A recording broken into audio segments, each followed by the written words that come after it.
এরপরে আমি আমাদের জেলারই মানুষ নেটওয়ার্ক মোবাইল অ্যান্ড ইলেকট্রনিক্সের কর্ণধার উত্তম ওঝা, আপনারা জানেন গত 2-3 বছর সারা বাংলার সমস্ত গ্র্যান্ড স্ল্যামে মেদিনীপুর জেলাকে রিপ্রেজেন্ট করে। তার এই নামকরণের মধ্য দিয়ে টিমের সারা বাংলার সমস্ত গ্র্যান্ড স্ল্যামে খেলেছে।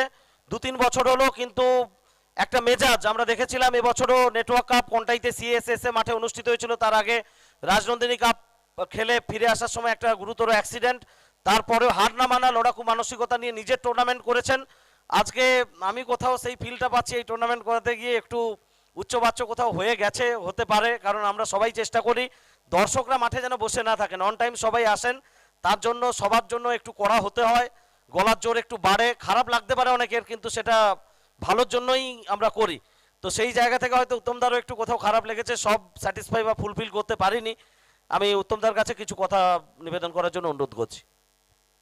সবসময় সঠিক ফেভার যায় না, সমরেশদা অন ক্যামেরা এটা বলতে পারে। 23শে নভেম্বর রেনবো কাপে ছিলাম, একটা কোনো পেনাল্টি হয়নি, এগেনস্ট টিম 1 ঘন্টার পরে এসেছিল। উচ্চবাচ্য কথা এগেনস্ট টিমকে বলা হয়নি, আমার ক্ষেত্রে কেন হয় অন ক্যামেরা এটা বলছি।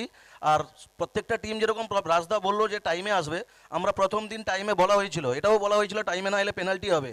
আমাকে অন কলে বলেছিল, সমরেশদাই বলেছিল, আমাদের প্লেয়াররা এসে 2 ঘন্টা ওয়েট করেছিল। তার জন্য একবারও কোনো রকমের আমাকে ফোন করেনি, না মেসেজও করেনি। কমিটির কাছে একটাই রিকোয়েস্ট থাকবে, খুব সুন্দর টুর্নামেন্ট, ওয়েল অর্গানাইজ টুর্নামেন্ট, বছরের প্রথমে এইরকম একটা টুর্নামেন্ট করার জন্য আমি হ্যাটসঅপ জানাই জেলাবাসী হিসাবে। কিন্তু কমিটিকেও স্ট্রিক্ট থাকতে হবে, যেরকম টিম ওনাদের স্ট্রিক্ট থাকতে হবে। আমার টিমের এগেনস্টে সবসময় এরকম কেন হয়, এই কোশ্চেনটা আমি অন ক্যামেরায় বললাম। তো যদি কারুর কাছে সদুত্তর থাকে তাহলে খুব ভালো লাগবে। সামনে আরও ক্রিকেট আছে, অনেক কিছু দেখা যাবে।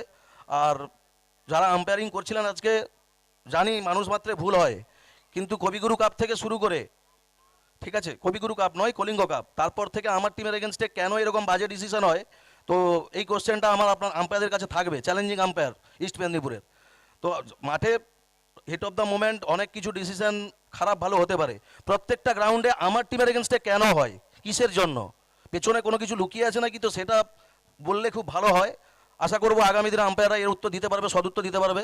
সমরেশ দাকে হ্যাটসঅপ জানাই, অনেক উচ্চবাচ্য কথা বলেছে, অনেক মেজাজ দেখিয়েছে, অনেক কথা বলেছে, তার জন্য তার প্রতি আমার সম্মান আরও বেড়ে গেছে। Thank you Samaresh da, love you. উত্তমদা একটু ঠোঁট কাটা স্পষ্ট কথায় বলে গেল, সবটা বিচার করার মতো এটা আদালত নয়, কিন্তু তার কথা